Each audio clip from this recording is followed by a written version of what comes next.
What's up, what's up, what's up? Hi, everybody, and welcome to Studio Day Heffrey. I'm Jeff Cavanaugh from 97.1 The Freak in DFW, 2 to 6 p.m.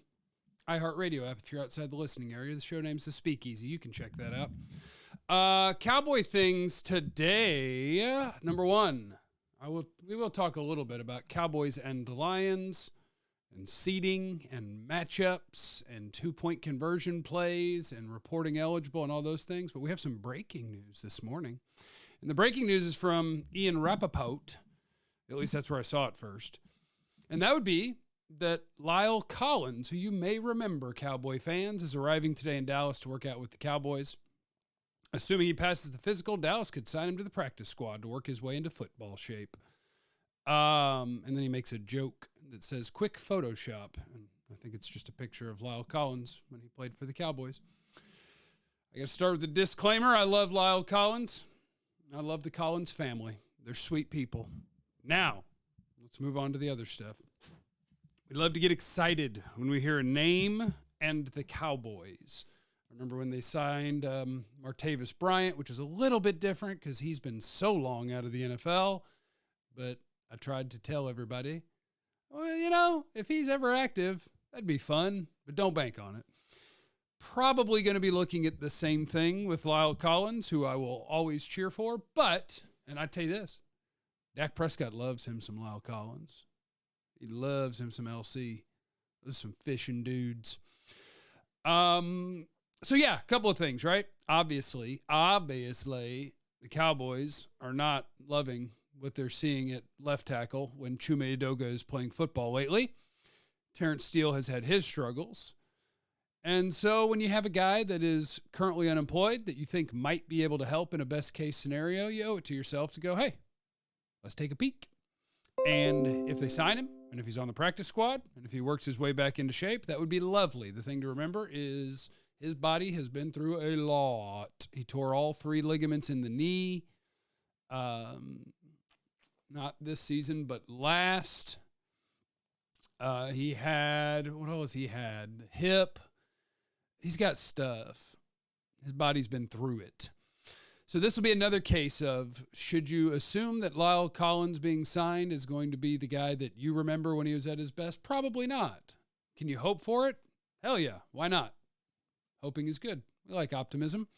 But I would imagine that if he passes a physical, which is an if he passes a physical, heck yeah, why not add him to the practice squad and see what you can get out of Lyle Collins? Why not? Let him have a nice go at it and get in some football shape and see, can you help my football team? If so, that'd be sweet. And if not, whatevs. We took a shot, and maybe you and Dak can go fishing because y'all like to do that. So that's Lyle Collins. Now, let's move on to two other things. One, 2-point conversions gone awry. And 2, the MVP conversation has gotten real weird in the NFL and Dak's place in it. 2-point conversions. Like, the Lions can be as mad as they want, and I don't care. And it's all pointless because you shouldn't have had a chance anyway. When you call tripping on the guy blocking a guy who tries to trip a running back and change the game from 2nd and 3 to 1st and 25, that football game was most likely over right then. You would have gotten Detroit to use more timeouts. Might have scored a touchdown. Probably get another first down. The game was very likely over when the refs screwed up in your favor, Dan Campbell. Screwed up so bad. Aiden Hutchinson stuck the whole foot out like you couldn't do a more blatant I'm trying to trip someone move. And they just randomly picked Peyton Hendershot to get called for tripping. I don't know. If your point is that NFL refereeing is bad and more people than ever are mad about it, and maybe they should be, that's cool. If your point is that you think the NFL is a big enough business that maybe the officials could be full-time, that's fair. If your thing is, you guys screwed us and took away our win in football game, No. Because, number two. Here's number two. By the way, Dan Skipper, their blocking tight end for the Lions, that's the guy who comes in and reports eligible, and they reported that he was eligible instead of Decker, who is lined up at left tackle. Another sweet man. If you need the giant lights that are letters for a party, Dan Skipper and his wife operate a company for that, and I've used them before. Sweet man. Anyway, here's the second reason that I don't feel bad for you about your 2-point conversion gone awry. Is that, did the refs screw it up? I believe absolutely. Absolutely. I believe that the refs screwed it up and that Dan Campbell, Jared Goff, and everyone else are not lying about who reported in to be eligible. I don't think they're all lying. So, yes, the refs screwed it up. And they assumed the wrong guy was reporting eligible, reported that the wrong guy reported eligible, all of those things. And that is very unfortunate for them. But you can't say you got screwed when the refs screwing it up means the refs told the Cowboys 68 is reporting eligible, because that means that the Cowboys defense is now going to account for number 68 who is reported eligible. And they are not going to account for a guy lined up on the offensive line who they are told is not eligible to receive a pass. So your genius play didn't work and fool the Cowboys, and we got him and we've been screwed. No, they didn't cover a guy because they were told he's not eligible to catch a pass. So you have no idea if your 2-point conversion was going to work. Because if the ref had said 70 reporting is eligible, well, that changes things, doesn't it? We no longer account for that ineligible guy, and we account for the eligible guy. Would your trick play have worked? Maybe. But the assumption that you got screwed means that a play that worked was taken from you. Your play didn't work because the Cowboys didn't think they had to cover that guy, because they didn't have to cover that guy because he was reported not eligible. You have no idea if you would have got it. Now, number three. Here's number three. In the NFL this year, 2-point conversions get converted a little less than 50% of the time. The Detroit Lions convert them 50% of the time. That's from the 2-yard line. Or sometimes from the 1-yard line, because a lot of teams aren't going to go for 2, but then there's a penalty, and they're like, oh, we'll take the yard, and we'll go for it from the 1-yard line. So those are converted a little less than 50% of the time. So Dan Campbell's initial decision to go for 2, kind of brave. Do I dig it? Yeah, I kind of dig it. Sort of a brave thing. Once the refs messed up and your play became illegal, that we have no idea how it would have gone if they announced it properly, and you've been moved back 5 yards, now Dan Campbell's explanation for going for 2 again is awful. From the 2, it's a little under 50% to convert. What is it from the 7? I don't even know, because people wouldn't do that. They would kick their extra point and go to overtime. Then you get a penalty on the Cowboys, which there's another thing we can complain about later. Then there's a penalty on the Cowboys. So now you're going from 7, half the distance from the 3.5. Again, about twice as far away as the place where teams convert almost half the time. But you've added extra distance. So now what is it? I don't know, 30%? But you win again. Why? The answer? Because you were mad. Testosterone Dan was mad. And my rage means we're going to go for it. And I love Dan Campbell. That was a bad decision.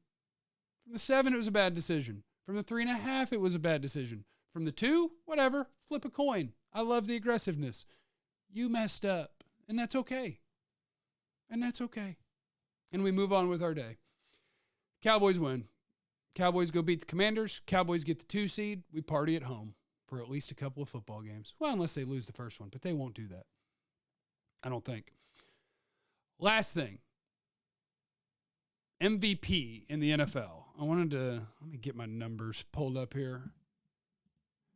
Because we have had a weird thing happening in the NFL MVP race where it does sort of go on vibes, and it is very much going along the lines of the college football playoff, where it's like, all right, it's these teams unless somebody loses. If they lose, you're out. So like Brock Purdy was the favorite, didn't have a great game, not the favorite anymore. Dak Prescott was the favorite, didn't have a great game against Buffalo, not the favorite anymore. You're out. Lamar Jackson, team wins 2 big back-to-back games, and now I believe he's minus 10,000. You'd have to bet $10,000 to win $100 on Lamar Jackson winning the MVP. Because his team has won recently, and other teams have had some losses. And I think this is new. I don't think the NFL MVP has ever worked this way, where it's not about, let's look at everything that they've done this year. It's more about, all right, we've whittled it down to 4 or 5 guys, and now each week we're just going to eliminate a guy. It's weird. But just for fun. I don't have a hot take on this, but I would say this. Dak Prescott has a really good case for MVP. But Lamar Jackson and his team have won a couple of big games in a row, and because of that, it's just like, yoom. So here is a comparison of Dak and Lamar Jackson. Dak's thrown for 4,237 yards, 32 touchdowns, 8 interceptions. Lamar has thrown for 3,678, 24 touchdowns, 7 picks. So Dak, 1 more pick, 8 more touchdowns, 4, 5, 6, 550 more yards. Total QBR, measuring how good a quarterback plays. 70.5 for Dak, 65.3 for Lamar. Like, this shouldn't be minus 10,000 versus plus 300 or whatever. What I will say is obviously you include Lamar as a runner, 821 rushing yards, 5 touchdowns. Dak's run for 242 and 2. So if we add it all up, total yards, Dak 4,479, Lamar 4,499. Lamar is responsible for 20 more yards than Dak. Lamar 29 touchdowns, Dak 34 touchdowns. So Dak 5 more touchdowns. Dak has 5 games where he didn't play the fourth quarter because they were smashing a team. 5 of them. I bet we could have accounted for 20 yards and added to the touchdown total that's already considerably ahead. And I love Lamar. And when he wins the MVP, I actually don't have a problem with it. Because I think that you just have to incorporate the fact that Lamar's running backs have 20 some odd rushing touchdowns this year. And a lot of those, I believe, are buoyed by the fact that Lamar exists. It's a little easier to run the ball when, as a defense, your primary thing that you're accounting for is that the quarterback might run the ball down here. So I do think that he is also responsible for helping a bunch of touchdowns that he did not individually score. So I won't be mad about it. But the fact that, let me get the exact odds right now. NFL MVP odds. NFL MVP odds are Lamar minus 20,000, according to one book, and Dak plus 1,200. So that means he is, 21 times more likely to win it? That ain't right. That's driven by vibes. That's not driven by how these guys played this year. The odds have gone over a 3 to 4 week stretch where Dak's played well. Jalen Hurts has fallen all the way out to where he isn't even relevant in the conversation anymore. And he's played well the last 5 weeks. The Eagles haven't. Their defense has sucked. So their vibes, bad. Hurts, not even in the top 5 anymore, just out of there. And he hasn't dropped off in the way that he individually is playing. Dak, over the course of a season, it's very possible he's been the most valuable player in football. But the vibes are that the Ravens have been winning football games as a team, and therefore their quarterback is going to be the MVP. And I love Lamar. So again, I'm cool with it. I would be cool with it if Dak Prescott won it. Purdy, maybe. But him, like, you're basically throwing out Dak's numbers if you're throwing out Purdy's numbers. And those two, if you just watch them play football, it's very different. Dak is doing that while escaping and extending plays more. And and not having as good of weapons outside of wide receiver one and not having a running game that balances that offense. It's like Dak over Purdy, surely. Dak versus Lamar, fair conversation. The fact that it's viewed as 21 times in Lamar's favor, kind of wild. Anyway, that's some Cowboy stuff for you today. Check us out on the radio 2 to 6 on 97.1 The Freak and on the iHeart app if you're outside the DFW listening area. The Speakeasy is the name of the show. Me, Mike Reiner, Michael Gruber, Julie Dobbs. We kick ass, or at least we try to. Remember, you have no idea what anyone's going through, so be cool to everyone. I love you. Be easy.